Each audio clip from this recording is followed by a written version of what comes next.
안녕하세요. 끌림 커넥터입니다.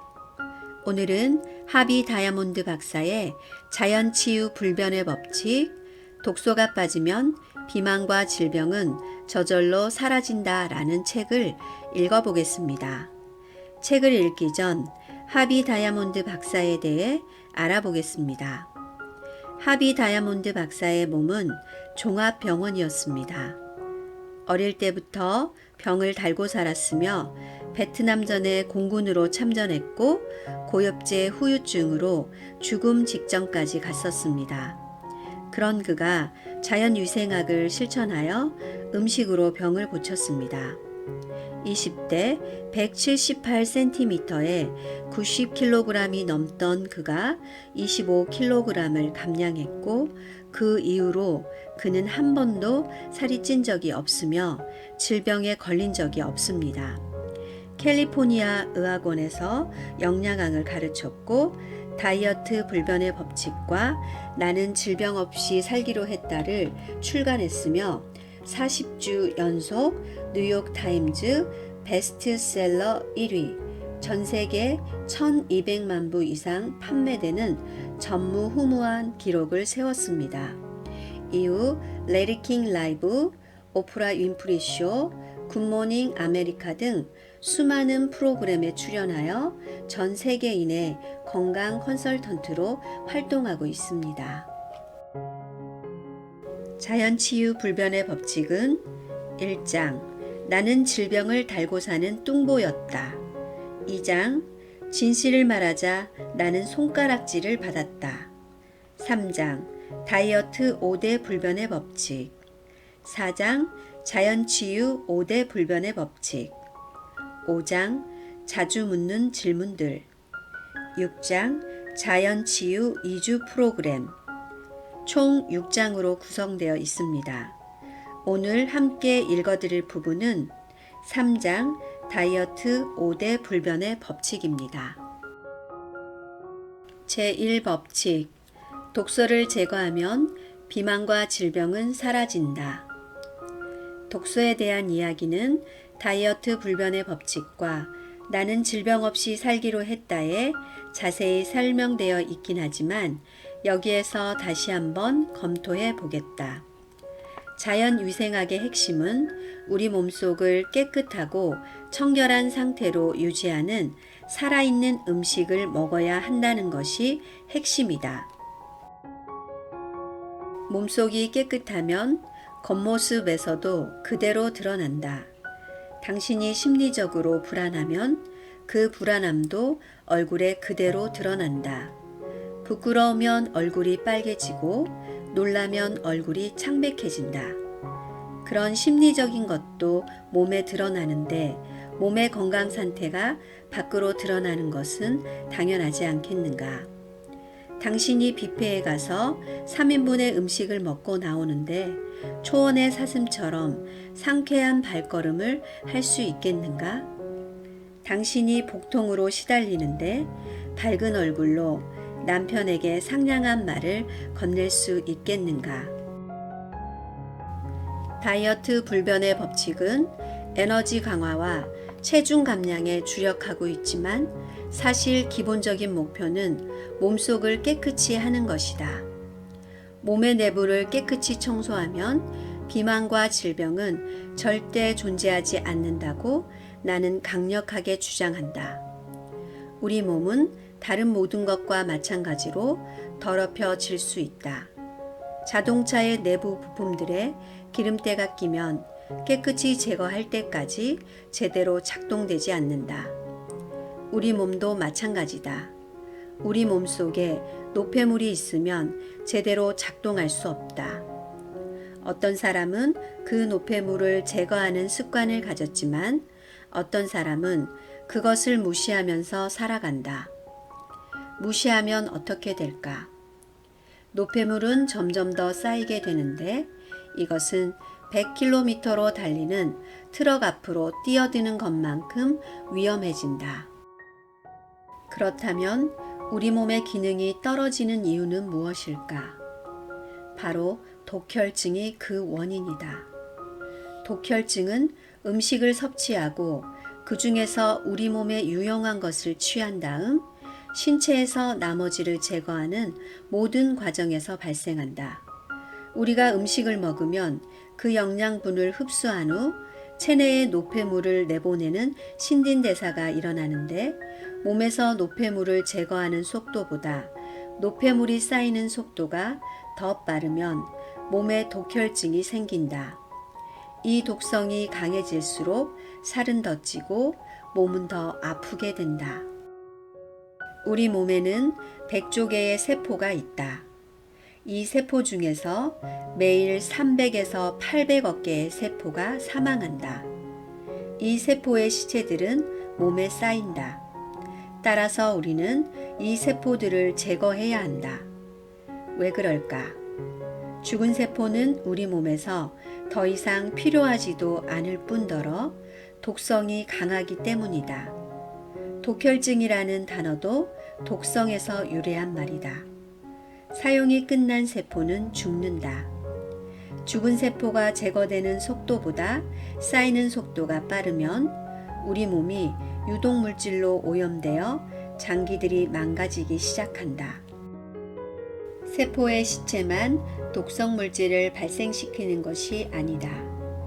우리 몸에 해로운 독소를 발생시키는 또 다른 원인이 있는데 무엇일까? 그렇다. 당신이 맞췄다. 바로 음식이다.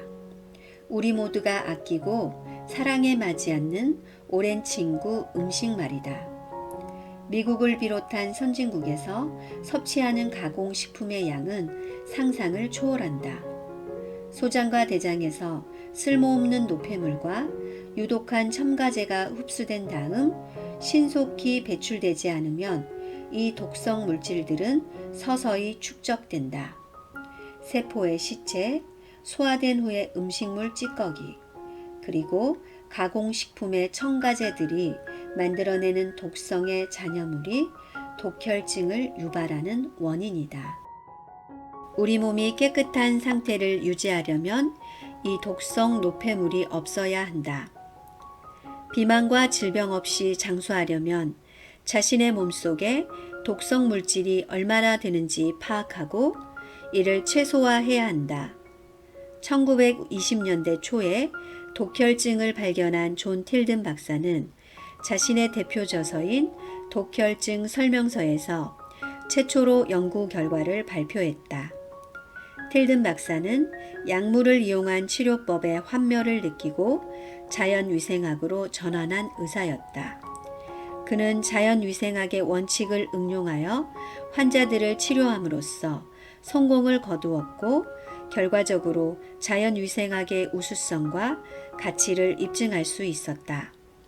그는 인류가 고통받고 있는 각종 질병에서 독혈증이 어떤 역할을 하는지 설명했다. 그는 다음과 같이 결론을 내렸다. 우리가 흔히 질병이라고 부르는 것은 모두 독혈증이 원인입니다.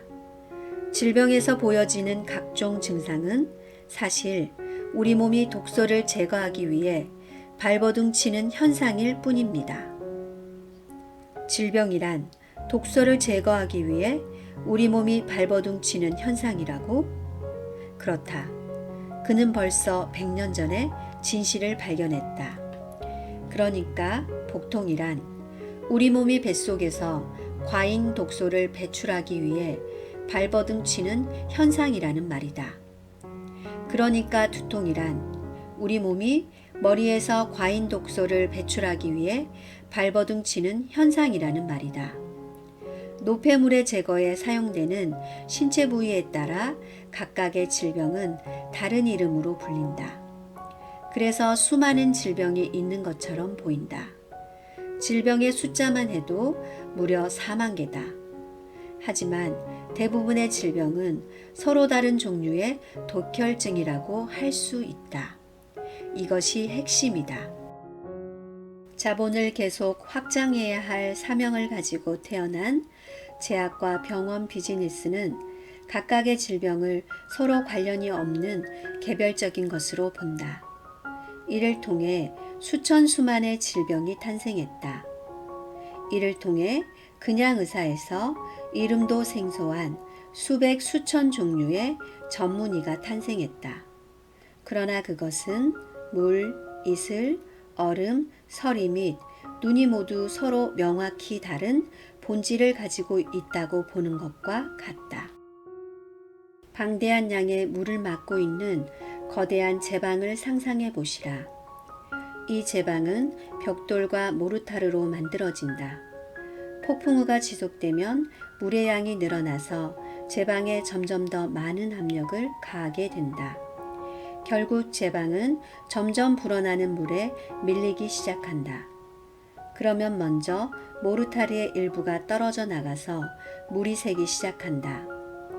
그 다음에는 벽돌이 떨어져 나가서 뚫린 구멍을 통해 물이 넘쳐 들어온다. 머지않아 제방 자체에 균열이 생기고 토대가 흔들리기 시작한다. 이어서 일부 구조가 붕괴된다. 그리고 결국에는 제방 안에 갇혀있던 엄청난 양의 물이 가공할 수압으로 제방을 무너뜨리고 범람하게 된다. 여기서 문제는 벽돌이나 모르타르나 토대나 구조 자체가 아니다. 문제는 제방도 견뎌낼 수 없이 급격하게 불어난 방대한 양의 물이다. 네 가지 원인이 있는 것이 아니라 물의 범람이 유일한 원인인 것이다. 독혈증이 어떤 현상을 일으키는지 쉽게 이해하려면 우리 몸이 제방이고 물이 독성 수치라고 생각하면 된다. 당신의 체력이 아무리 좋아도 당신이 체력을 유지하기 위해 그 어떤 노력을 해도 독성 수치가 높으면 반드시 대가를 치르게 된다. 결국 당신은 독성에 굴복하여 질병으로 앓아눕게 될 것이다.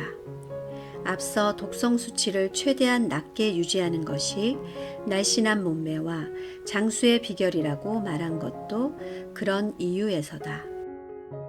다이어트 불변의 법칙의 원리에 따라 음식 습관을 가지게 되면 다음 세 가지 중요한 목표를 달성할 수 있다. 첫째, 식사 시간이 즐거워진다. 독단적이고 지속 가능하지 않은 식이요법을 따르지 않아도 된다. 당신은 맛있게 음식을 즐기기만 하면 된다. 둘째, 몸속에 유독한 음식 잔류물이 최소화된다. 셋째, 몸에 쌓인 유독성 노폐물이 지속적으로 몸에서 배출된다. 이 원리는 응용하기 매우 쉽고 거의 즉시 효과를 볼 수 있다. 이 음식 습관이 확실한 효과를 보이는 이유는 우리 몸의 주기인 생체 리듬과 조화를 이루기 때문이다. 24시간 생물학적 주기란 하루 종일을 의미한다.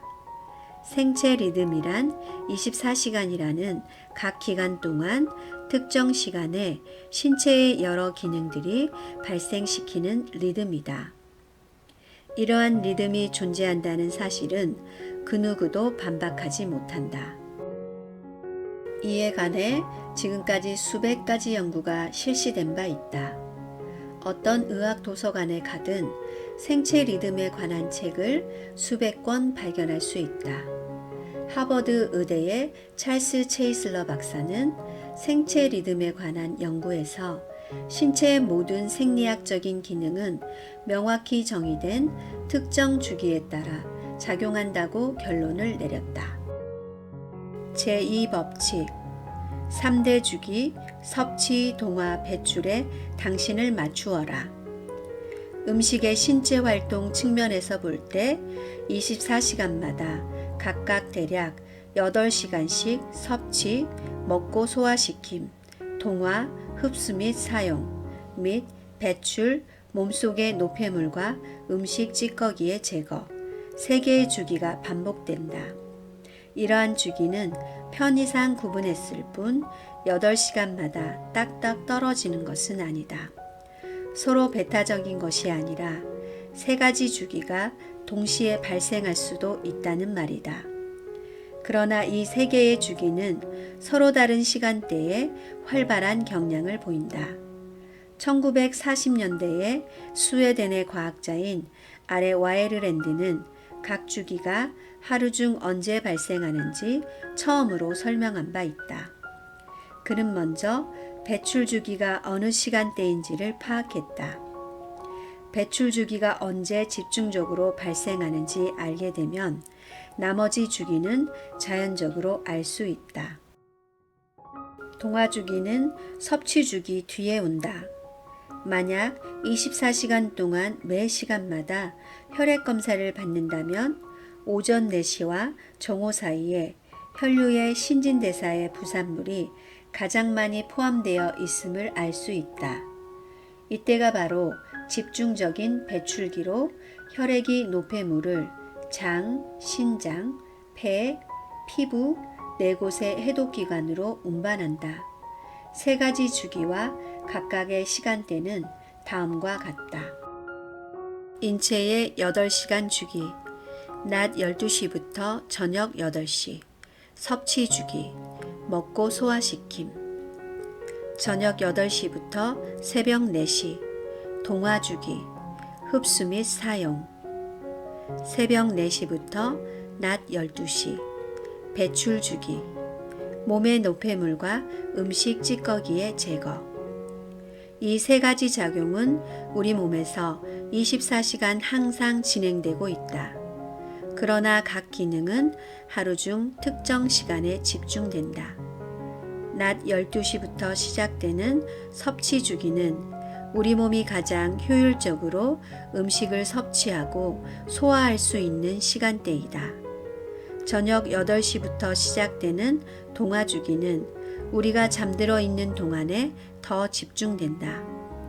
이 동화 주기는 음식물에서 추출되고 소화기관에서 흡수된 영양소가 가장 많이 사용되는 시간이다.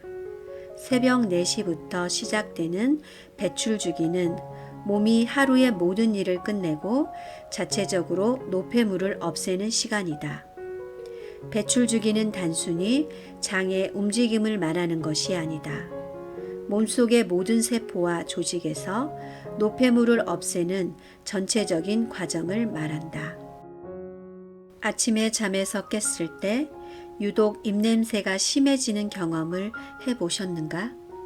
아침에 일어나 거울을 보았을 때 혓바닥의 색깔이 하얗게 되어 있는 설태를 본 적이 있으신가? 이 입냄새와 설태는 새벽부터 배출 주기가 작용했다는 흔적이다. 배출 주기는 건강 유지와 질병의 예방에 있어서 의심할 여지 없이 결정적인 요소이다. 나는 지금 추측으로 얘기하는 것이 아니다. 당신이 눈으로 똑똑히 확인한 팩트를 말하고 있다는 말이다. 만일 당신이 매일 몸에 축적되는 유독성 노폐물을 매일 제거할 수 있다면 당신의 몸은 깨끗해질 것이다. 날씬한 몸매로 질병 없이 쾌적한 삶을 살 수 있다는 말이다. 나는 내가 펴낸 책들에서 항상 이 배출 주기를 강조해 왔는데 독소의 배출이 건강의 핵심이기 때문이다. 몸 안에서 유독한 노폐물을 없애는 것이 배출 주기의 목적이다. 이것은 몸을 청소하기 위한 신체의 기본 메커니즘이며 매일 저절로 진행된다. 저절로 진행된다는 말은 무엇인가? 우리가 숨을 쉬거나 눈을 깜빡이는데 어떤 노력도 필요 없는 것처럼 노폐물을 제거하기 위해 의식적으로 무엇인가를 할 필요가 없다는 말이다. 그저 이 주기가 자연스럽게 흘러가게 내버려 두기만 하면 된다. 어떤 방식으로든 방해하지 않으면 된다. 이 배출 주기를 상업적인 방법으로 간섭하는 것은 아프게 해달라고 애원하는 것과 마찬가지다. 반드시 아침을 먹어야 한다는 말을 의심의 여지 없이 받아들여 우유에 시리얼을 타먹는다든가 박사님의 준엄한 명령에 따라 고기 반찬을 든든히 먹는다든가 하는 것들 말이다. 앞에서 언급했듯이 다이어트 불변의 법칙들은 이러한 생리학적인 주기를 고려하여 만들어졌다. 당신은 그대로 따르기만 하면 된다. 굳이 따를 필요도 없다. 방해하지만 않으면 된다. 이것은 자연의 법칙이기 때문이다. 제3법칙. 수분이 많은 음식을 먹어라. 당신이 깨끗한 음식을 먹는다는 것은 당신의 몸속에 쌓인 노폐물을 청소해주는 음식을 먹는다는 뜻이다. 자동차, 싱크대의 그릇들, 그리고 집 앞의 도로를 청소할 때 당신은 무엇을 사용하는가? 그렇다. 바로 물이다. 물은 자연을 청소하는 청소부다. 인간도 자연의 일부다. 당연히 몸 청소에는 물을 사용해야 한다. 당신은 식용유로 자연을 청소할 수 있는가? 당신은 우유로 자연을 청소할 수 있는가? 당신은 피자 조각이나 파스타 면으로 자연을 청소할 수 있는가 말이다. 나는 지금 당신에게 하루에 2리터의 물을 마시라는 TV 속 전문가의 말을 되풀이하는 것이 아니다. 자동차나 그릇이나 도로는 무기물이므로 물로 청소할 수 있다. 그러나 우리 인간은 생리학적으로 청소해야 한다. 생명이 가득한 수분으로 청소를 해야 한다는 말이다. 그것은 무엇인가? 그렇다. 바로 과일과 채소에 들어있는 생명의 물이다. 과일과 채소에 들어있는 수분은 매우 독특한 특성을 가지고 있다. 평범한 식수와 달리 과일과 채소에 포함된 수분은 두 가지 매우 중요한 역할을 한다. 하나는 영양소를 운반하는 매개체 역할이다. 과일과 채소에 함유되어 있는 비타민과 미네랄 및 수도 없이 많은 미량 영양소들은 셀룰로스 및 섬유질에서 추출되어 생명의 물에 의해 장으로 옮겨진 다음 장 안으로 흡수된 후 몸에서 사용된다. 생명의 물이 가진 또 하나의 역할은 무엇일까? 그렇다. 영양분을 공급하고 나서 몸 안에 노폐물을 모아 몸 밖으로 배출하는 역할이다. 영양분을 공급하고 노폐물을 제거하는 이 두 가지 역할은 너무나 중요하다. 영양분을 섭취하고 노폐물을 배출하지 않으면 인간은 죽기 때문이다. 따라서 과일과 채소와 같이 수분 함량이 높은 음식을 섭취하는 것은 매우 중요하다. 그러나 우리가 수분 함량이 높은 음식을 식사 때마다 섭취하는 것은 불가능에 가깝다. 나는 다만 수분 함량이 높은 음식을 먹으면 먹을수록 날씬해지고 건강해진다는 방향을 제시할 뿐이다. 불로 익혀서 가공하고 조리하면 할수록 수분은 제거된다. 불로 익혀서 온갖 양념을 투하한 인위적이고 가공된 음식을 먹을수록 질병에 노출된다. 수분이 많은 국물을 먹는다고 해결될 일이 아니다. 그것은 이미 불에 의해 사망 선고를 받은 후 소금과 양념에 절여진 죽은 물이다. 살아있는 생명의 물이 아니라는 말이다. 당신은 당신의 몸속도 외모만큼 신경을 써줘야 한다. 대부분의 사람들은 매일 목욕이나 샤워를 한다. 당신은 6개월 동안 씻지 않은 사람의 몸에서 어떤 악취가 날지 상상해 보았는가? 아마도 악취가 너무 심해서 1m 가까이 가면 저절로 손으로 코를 막게 될 것이다. 이 사람과 함께 밀폐된 방에 있어야 한다면 아마 고성능 화생방 마스크가 필요할 것이다. 그러나 당신은 이 사실을 모르고 있다. 지구상에는 수십 년 동안 자기 몸속을 청소하지 않는 사람들이 수십억 명이라는 사실 말이다. 당신은 미국에서 매일 4천여 명이 암과 심장병으로 사망한다는 사실을 아시는가? 9.11 사태로 죽은 사람이 3천여 명이다. 그러니까 미국 한 나라에서만 9.11 사태가 매일 일어난다고 생각하면 맞다. 그들의 몸속에 수십 년 동안 쌓여온 노폐물이 가득 차 있어서 장기들이 그냥 기능을 멈춰버렸기 때문이다. 그러나 너무 겁먹지는 마시라. 늦었다고 생각할 때가 가장 빠른 때다. 당신이 그렇게 몸속 청소를 게을리 했는데도 지금 살아서 이 책을 읽고 있기 때문이다. 당신은 귀에만 있으면 자체적으로 정화되고 복구되고 유지되는 몸의 자연 치유력으로 지금 살아있다. 나는 이 책을 통해서 몸속을 청소하는 방법에 대해 설명할 것이다. 그 중에서 가장 중요한 것은 수분 함량이 높은 음식, 즉 생명의 물이 가득한 신선한 과일과 채소를 계속해서 섭취하는 것이다. 당신이 지금 비만과 질병으로 고통을 받고 있다면 돈을 위해 당신의 주머니를 터는 상업적인 방법을 피하시고 자연이 명령한 그 방법을 따르시라. 제4법칙. 아무 음식이나 섞어 먹지 말아라. 당신은 뷔페에 가서 수십 가지 음식을 먹어보았을 것이다. 당신은 파티나 잔치에 초대되어 뷔페 음식을 먹어본 경험도 있을 것이다. 그러나 그것들을 다 먹고 집으로 가는 길에 몸의 느낌은 어떠했는가? 음식 먹기를 누구보다 즐겼던 나 또한 그 묵직하고 더부룩했던 느낌은 지울 수 없다. 입이 즐거울수록 몸이 힘든 법이다.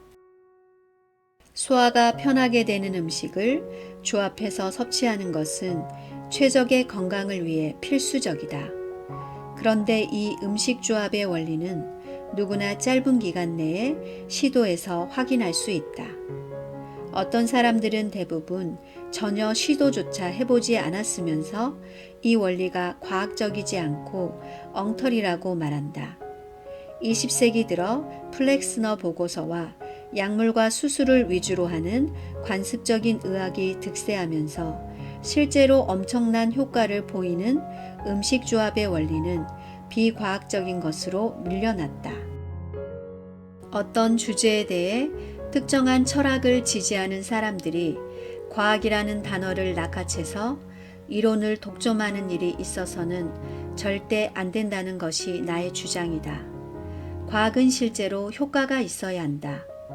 그 효과는 겨우 몇 시간 지속하는 순간적인 것이 아니라 지속 가능한 것이어야 한다. 그리고 그 과정에서 돈이 개입되어서는 안 된다. 그래야만 그 효과를 진실로 인정받을 수 있다. 어쩌면 과도한 지식이나 과도한 학위를 가진 사람들에게는 너무 뻔한 이론일 수도 있다.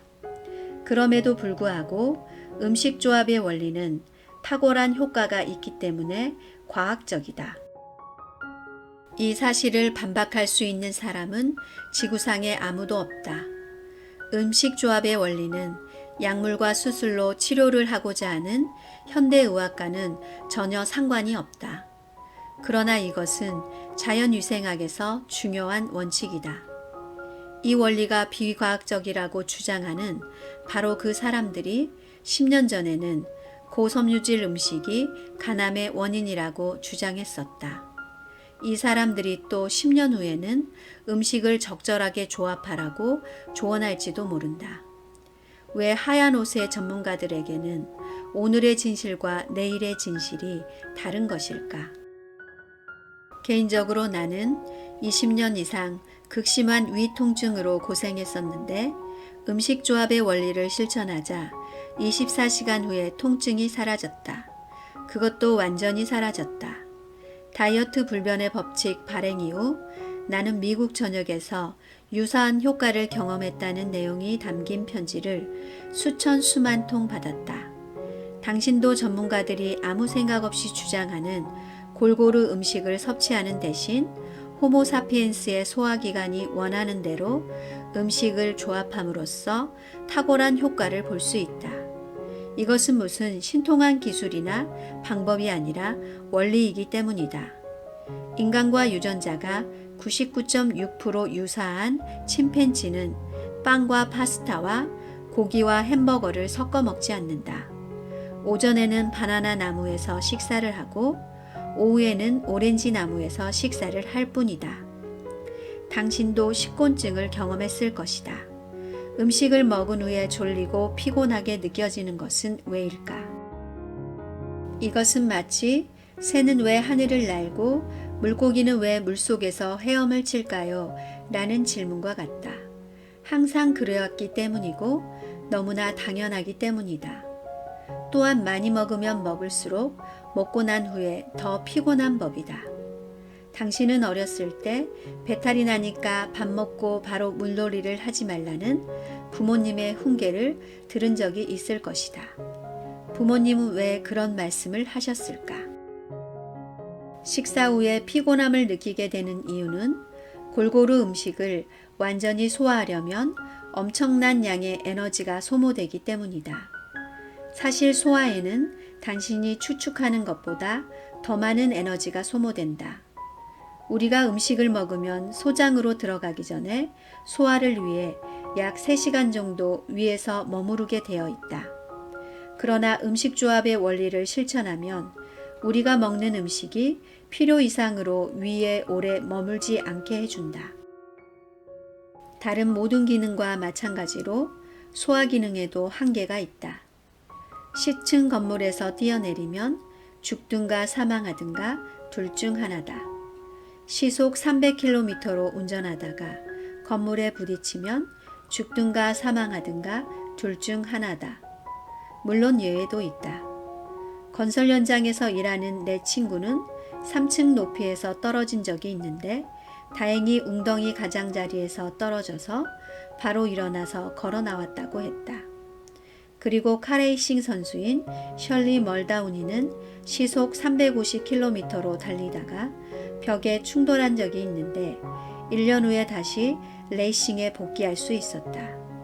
이처럼 우리 몸에는 고난을 극복할 초능력이 있기는 하다. 그러나 당신은 그 초능력을 믿고 무모한 일을 감행할 것인가? 우리가 살면서 얼마나 많은 충돌과 낙상을 이겨내야 하는 것일까?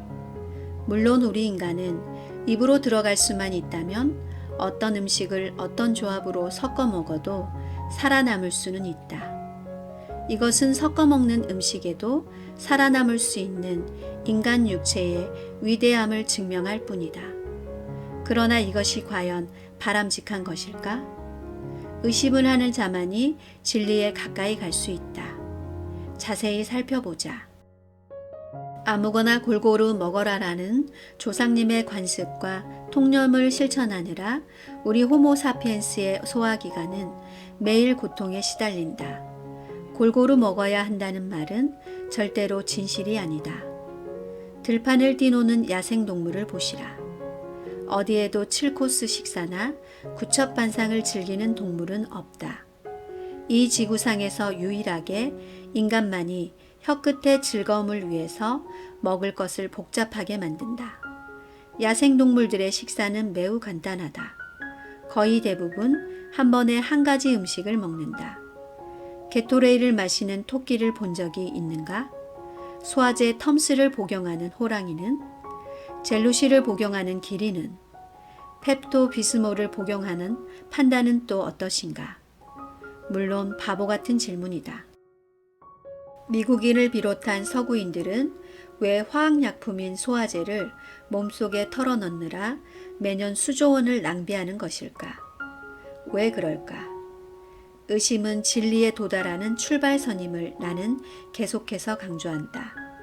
우리 소화기관 속에 들어있는 음식이 이 문제의 원인일까? 다른 원인은 없을까? 수백 개의 풍선을 너무 세게 부는 바람에 풍선이 전부 터져버렸다면 과도한 공기 말고 또 어떤 원인이 있을 수 있을까? 완벽한 상태의 자동차 10대에 가솔린 대신 디젤을 넣고 달리다가 자동차가 전부 멈춰버린다면 잘못된 연료가 원인인 것을 모르는 것일까? 소화기관의 기본 기능은 정기적으로 섭취하는 음식을 처리하는 것이다. 대부분의 만성 소화장애는 음식을 섭취한 후에 발생하는데 문제의 원인이 바로 음식이라는 것을 깨닫는 것이 그렇게 어려운 일일까? 엄격히 말하면 음식 자체가 원인이라기보다는 이것저것 무차별적으로 섞여 있는 음식을 섭취하는 것이 결정적인 원인이라고 할 수 있다. 그 이유는 다음과 같다. 음식물의 소화는 입속의 침에서 시작된다. 침에서 시작되어서 위장에서 소화액이 나오면 본격적인 소화가 시작된다. 한 종류의 음식을 소화하기 위해 분비되는 소화액의 종류는 다른 종류의 음식을 소화하는 데는 쓸모가 없다. 사실 어떤 소화액들이 서로 접촉하면 그 소화액 각각의 소화 능력이 감소된다. 그러나 안타깝게도 우리 어리석은 인간은 섞어 먹는 것을 선호한다. 고기와 감자, 생선과 밥, 닭고기와 국수, 계란과 토스트, 치즈와 빵, 시리얼과 우유 등 거의 항상 여러 음식을 동시에 섭취하는 골고루 방식이다. 우리 조상들이 관습적으로 따라했고 전문가들이 통념에 의해 추천한 이 식사 방법이 소화불량을 철저하게 보장하고 있다는 말이다. 당신은 이렇게 말할지도 모른다. 무슨 소리야? 난 평생을 그렇게 먹고 살았는데. 맞다. 나도 그렇게 먹고 살았다. 그 대신 뱃속에 시뻘겋게 탄 칼이 깊숙이 박혀 있는 듯한 통증을 달고 살았다. 그 이유를 간단히 설명해 보겠다. 위에 언급한 모든 예는 단백질과 탄수화물의 조합이다. 그러나 아쉽게도 단백질과 탄수화물은 위장에서 동시에 효율적으로 소화될 수 없다. 각종 육류, 유제품 및 견과류를 비롯한 모든 단백질은 산성 소화액이 필요하다. 빵, 파스타, 감자 및 곡물과 같은 탄수화물은 알카리성 소화액이 필요하다. 중학생 정도의 화학 지식만 가지고 있어도 산과 알카리가 서로 만나면 중화된다는 사실을 알 것이다. 고기와 감자를 동시에 섭취한 후 우리 뱃속에 들어오면 산 성분이 분비되어 스테이크가 분해되고 알카리 성분이 분비되어 감자가 분해된다. 음식물은 소화의 목적으로 위장에 있는 것인데 산과 알카리가 함께 있으면 서로 상쇄되어 소화에 필요한 소화액이 사라져 버린다는 말이다. 그렇다면 우리가 섭취한 음식은 어떻게 되는 것일까? 인간의 위는 음식이 소장으로 전달되기 전까지 약 3시간 정도 머무르도록 설계되어 있다는 사실을 기억하시라. 그러나 음식이 분해되지 않으면 그대로 눌러앉게 되는데 불행하게도 썩어버린다. 식사를 마친 후 6시간, 7시간, 8시간 후까지 속이 더부룩했던 느낌을 가진 적이 있는가? 그 이유는 서로 대치되는 조합의 음식물로 인해 음식이 제대로 소화되지 않았기 때문이다. 이런 현상이 계속되면 위장이 엉망이 되어버린다. 아마 더 이상 자세히 듣고 싶지 않을 것이다. 소화되지 않은 단백질은 부패하고 소화되지 않은 탄수화물은 발효된다. 위상가다, 가스, 더부룩함, 속쓰림, 위장장애 등을 유발한다는 말이다. 식사 후에 당신이 그토록 소화제를 찾곤 했던 이유다. 이렇게 약물을 찾게 만드는 모든 소화불량의 원인은 위에서 썩거나 발효된 음식이다. 전문가들은 무슨 이유에서인지 음식이 몸 안에서 썩는다는 말을 못 견뎌 한다.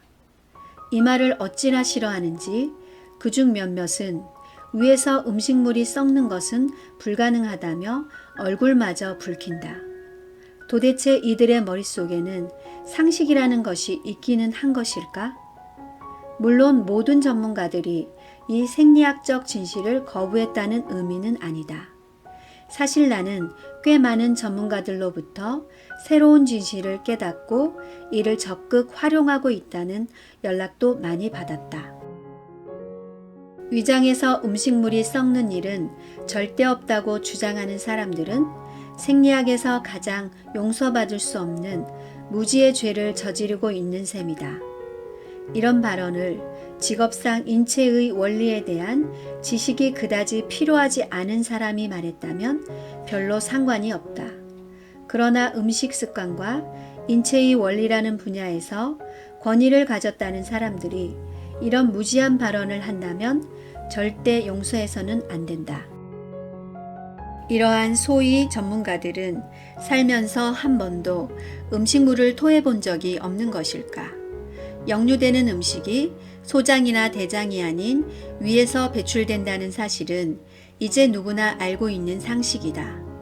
그리고 만약 음식을 먹고 6시간, 8시간, 10시간 후에 구토를 한다면 이것은 뭔가 단단히 잘못되었다는 신호다. 그리고 그 구토물의 냄새는 또 어떠한가? 당신은 그 썩은 냄새를 경험해 본 적이 없는가?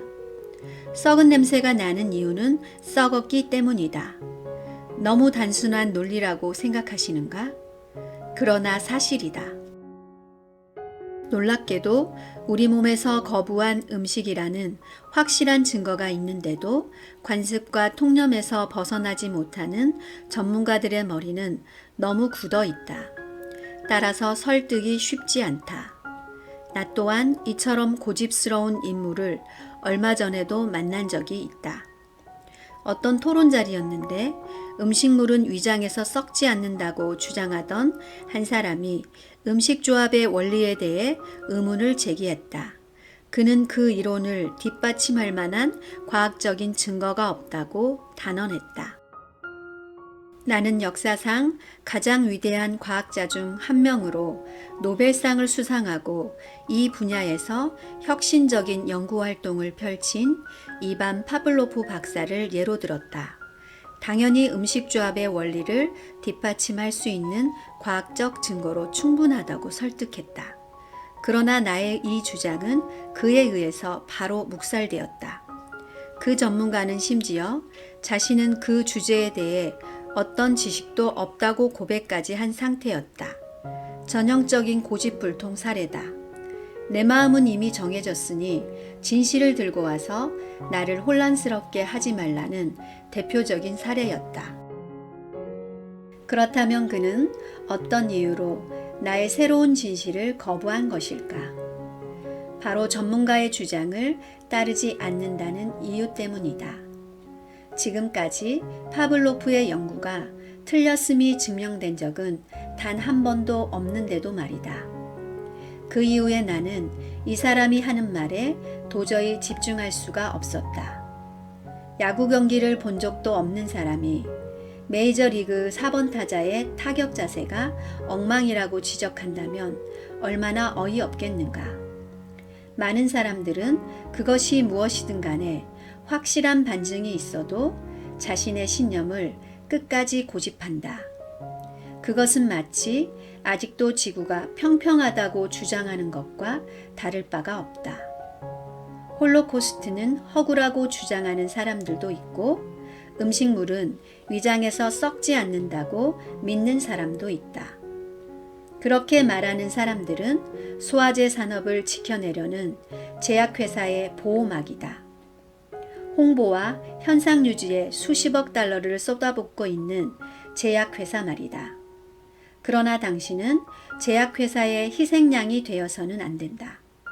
나는 음식조합의 원리를 애써 거부하며 정작 남몰래 복통에 시달리는 전문가들의 얼굴이 오버랩 되어서 마음이 불편하다. 그렇다면 이것저것 골고루 섞어서 먹고 있는데도 아직 특별히 소화불량 증세가 없는 사람들은 어떤 이유에서일까? 사실 호모사피엔스의 신체 적응력은 상당히 뛰어나다. 불편함을 견뎌내고 어렵지 않게 제 기능을 하는 것을 보면 경이롭기까지 하다. 그러나 이들이 두통, 무기력증, 피부발진, 허리 통증, 감기, 불면증과 같은 불편함을 느낀 적이 없었을까? 이러한 증상들도 모두 소화불량이 원인이 되어 발생한다는 사실을 아는 사람들은 그리 많지 않다. 물론 환경과 스트레스의 영향도 무시할 수 없지만 현대인의 대부분의 통증과 질병은 이 골고루 음식 때문이라고 나는 주장한다. 제약산업, 특별히 소화제 산업의 번창이 이것을 증명하고 있다. 그러나 나는 이런 모든 고통을 아주 쉽고 간단하게 해결할 수 있다고 역시 주장한다. 단순한 음식으로 몸을 날씬하게 하고 질병을 치료한 수많은 나의 친구들이 이를 증명한다. 시간도 얼마 걸리지 않는다. 당신이 이 단순한 진리를 실천하기만 하면 당뇨를 친구로 생각하라든가 평생 약을 먹기만 하면 아무런 문제가 없다는 말이 얼마나 허위인지 금세 깨닫게 될 것이다. 일단 음식을 올바르게 조합해 보시라. 스테이크나 닭고기나 생선을 먹고 싶다면 그 식사에서는 녹말 음식을 피하면 된다. 고기와 함께 여러 종류의 채소를 드시라. 이런 채소와 과일 드레싱을 뿌린 녹색잎 샐러드를 곁들여 먹으면 더욱 좋다. 굶을 필요도 없고 좋아하는 음식을 포기할 필요도 없다. 한 번에 같이 먹지만 않으면 된다. 감자를 먹고 싶다면 감자를 드시라. 감자를 구워서 다양한 채소나 샐러드와 함께 먹으면 된다. 그러면 문제 없다. 나와 취향이 비슷하다면 으깬 감자를 그레이비 소스와 비스킷과 함께 먹으면 마음에 쏙 들 것이다. 완전히 살찌는 음식이 아니냐고? 반드시 그렇지는 않다. 순전히 체중을 줄이는 다이어트의 관점에서만 본다면 탄수화물 음식과 단백질 음식을 함께 먹을 때 살이 더 찐다. 나는 지금 고기를 마음껏 먹으라고 권장하는 취지에서 말하는 것은 물론 아니다. 정고기를 먹고 싶다면 각종 채소와 샐러드와 함께 먹으면 위험이 최소화된다는 말을 하는 것이다. 이렇게 하면 고기만 먹거나 고기와 탄수화물을 함께 먹는 것에 비해 건강과 장수를 방해하는 위험이 대폭 줄어든다. 위 속에서 부패한 음식에는 영양분이 없다는 점을 분명히 밝혀둔다. 독혈증 수치만 높아질 뿐이다. 나는 당신에게 내 말을 절대적으로 믿으라고 강요하지는 않겠다. 그 대신 직접 실천해 보시고 당신이 직접 증명해 보라고 말하고 싶다. 너무나 쉬운 실천법을 소개하겠다. 먼저 한 주 동안 원래 먹던 대로 먹는다. 즉, 많은 전문가들이 권장하는 대로 매 끼니마다 각종 음식을 섞어 먹어보시라. 한 주가 지난 후 다음 한 주 동안은 단백질과 탄수화물을 같이 먹지 말라는 음식 조합의 원리를 실천해 보시라. 내 의견에 반대하는 전문가들도 스테이크와 감자를 함께 먹지 않는다고 해서 위험하다고 주장하지는 않을 것이다. 둘째 주가 지나면 당신은 어떤 것이 더 효과가 있었는지 내게 말할 수 있게 된다. 음식 조합의 원리에 대해 더 확실히 알고 싶으신가? 그렇다면 이번에는 거꾸로 한 주 동안 채소와 고기만을 먹고 그 다음 주에는 단백질과 탄수화물을 다시 섞어서 골고루 섭취해 보라. 그러면 아주 명확해질 것이다.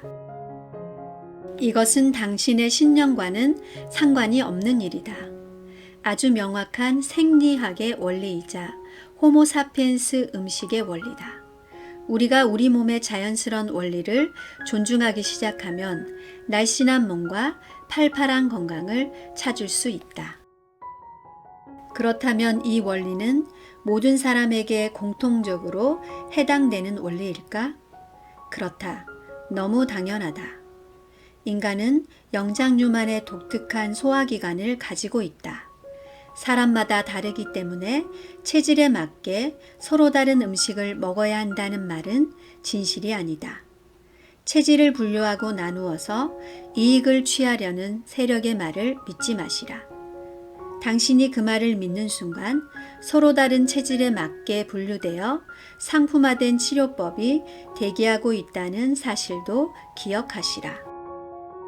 모든 동물은 각각의 종마다 고유한 소화 기능을 가지고 있다.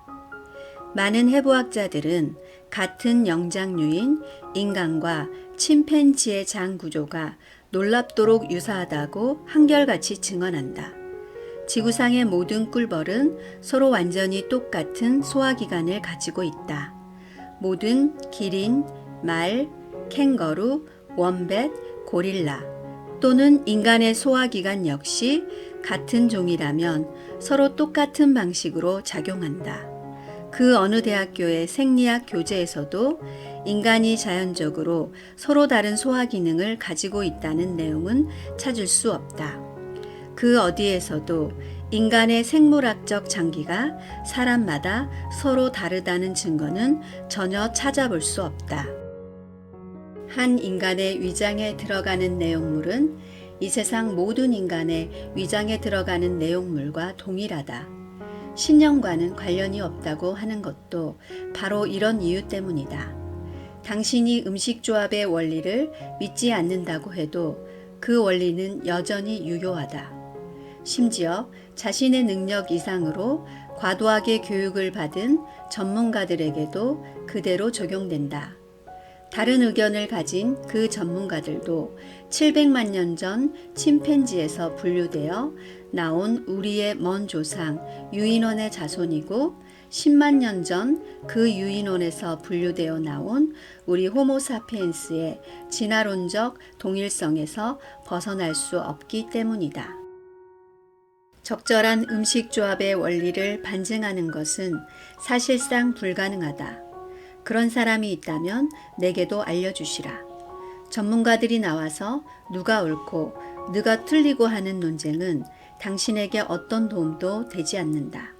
한쪽에서는 그것이 맞는 것 같다라고 하고 다른 쪽에서는 아니다, 그렇지 않다라고 받아치는 논쟁은 이 세상에서 가장 쓸모없는 논쟁이다. 그렇다면 무엇이 진실인지 어떻게 알 수 있을까? 이 세상에서 가장 훌륭한 연구실인 바로 당신의 몸에서 직접 시험해 보시라. 한 주 동안 음식을 적절하게 조합해서 섭취했더니 속이 훨씬 나아져서 소화제를 다 갖다 버렸는데 설마 전문가가 자료를 보여주면서 예전에 고통을 주었던 음식 습관으로 돌아가라고 하겠는가? 내가 지금 무리한 것을 요구하는가? 딱 한 주만 테스트해보라. 나를 포함한 수천 수만의 내 친구들이 한결같이 증언하고 있는 사실이다. 그리고 반드시 기억하시라. 당신 몸에서 실제 효과가 있는 바로 그것이 과학이다. 제5법칙. 살아있는 음식을 먹어라. 제목을 읽자마자 이런 생각이 들지도 모른다. 살아있는 음식을 먹으라니 음식도 죽은 것이 있고 산 것이 있다는 말인가? 그렇다.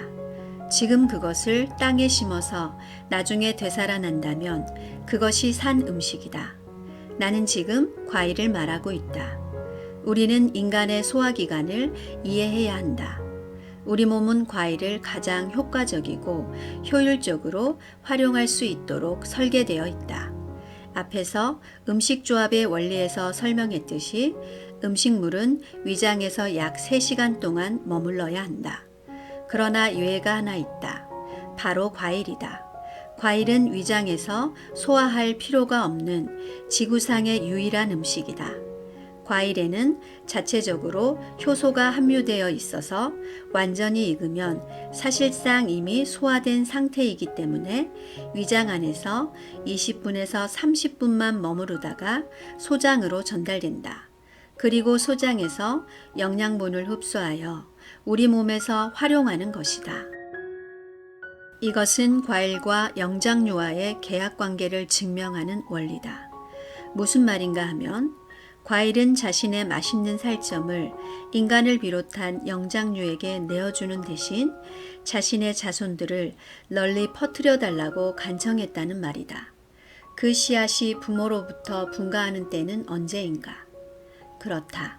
과일이 맛있게 익어 향이 널리 퍼지고 과육이 부드러워질 때이다. 이것은 마치 벌과 꽃의 관계와 같다. 벌이 꽃의 꿀을 먹는 대신 꽃의 유전자를 다른 꽃의 유전자에게 연결시키는 관계 말이다.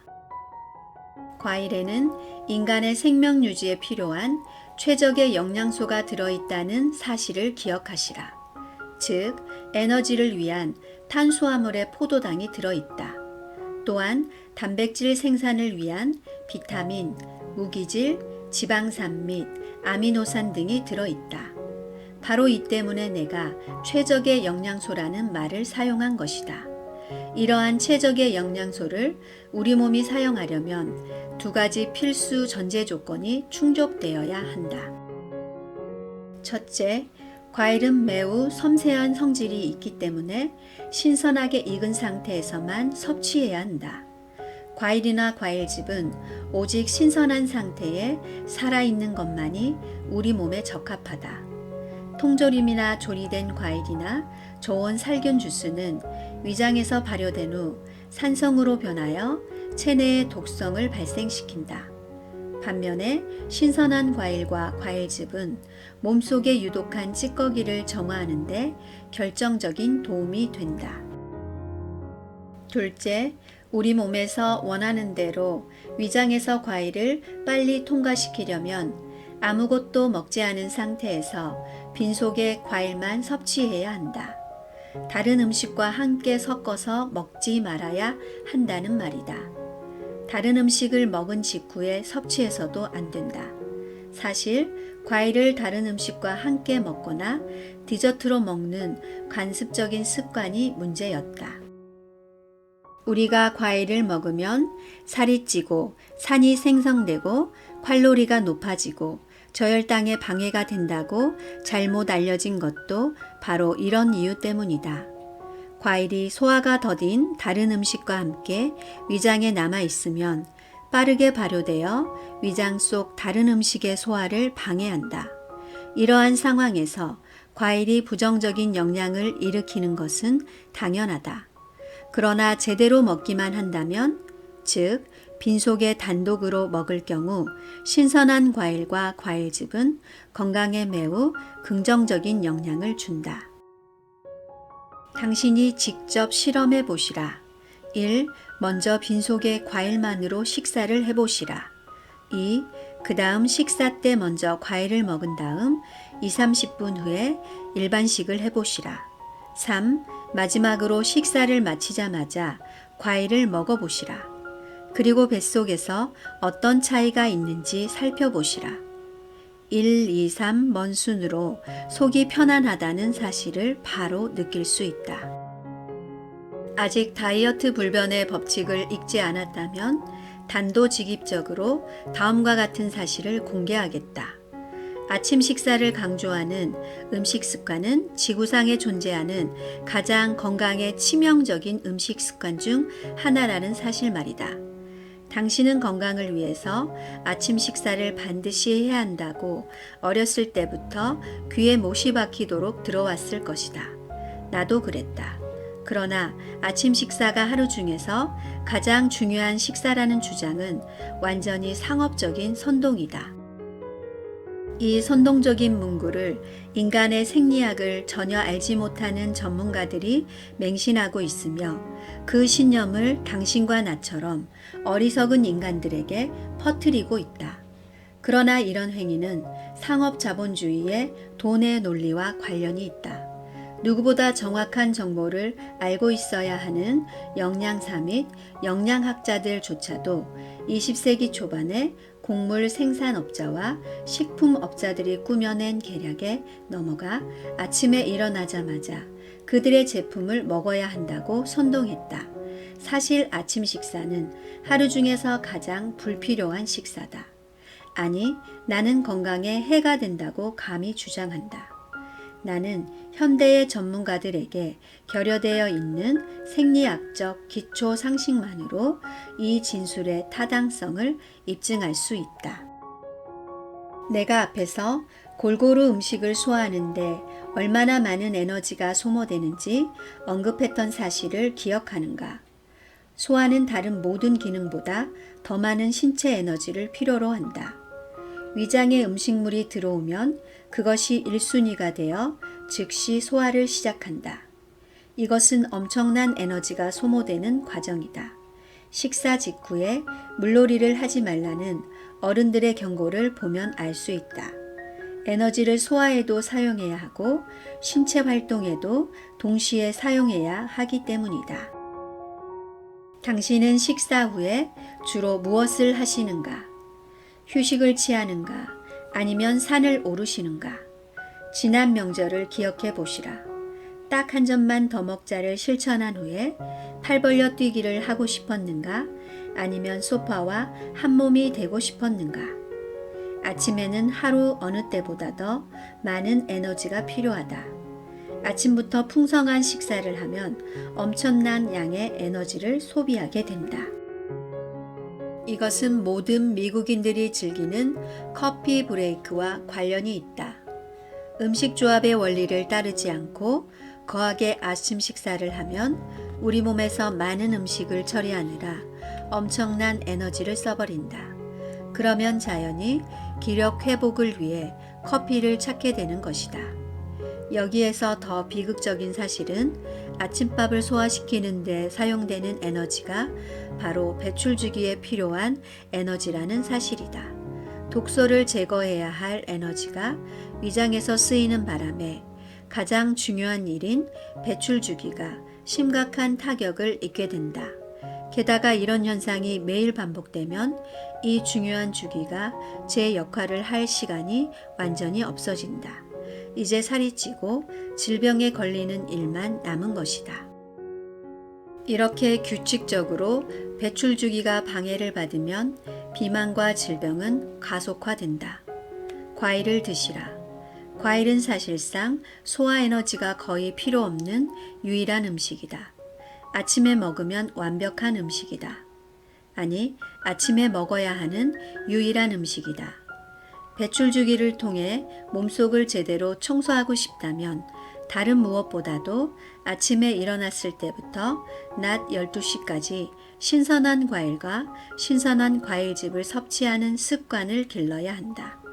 다른 음식을 섞지 말고 단독으로 먹어야 한다. 일반식을 하면 그 음식이 모두 위에 남아서 배출 주기를 방해하기 때문이다.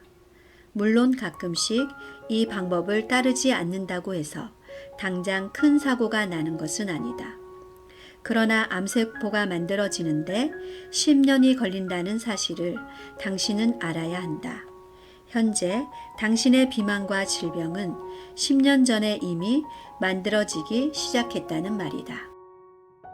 아침에 과일을 먹는 날이 한 주에 2-3번밖에 안 된다고 해도 전혀 안 먹는 것보다는 훨씬 낫다. 직접 시도해 보시라.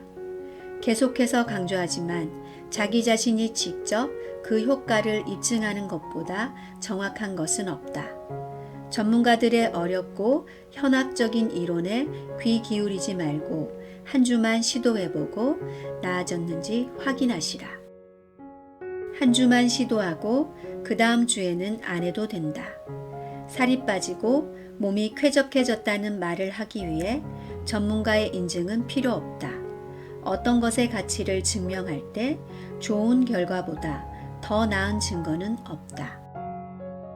3장에서는 다이어트 5대 불변의 법칙을 검토해 보았다. 날씬하게 질병 없이 사는 필수 사항들이다. 벽돌로 만든 건물은 가까이 가서 확인하지 않으면 벽돌 사이를 결합해주는 모르타르가 보이지 않는다. 자연위생학과 건강의 관계는 모르타르와 벽돌의 관계라고 할 수 있다.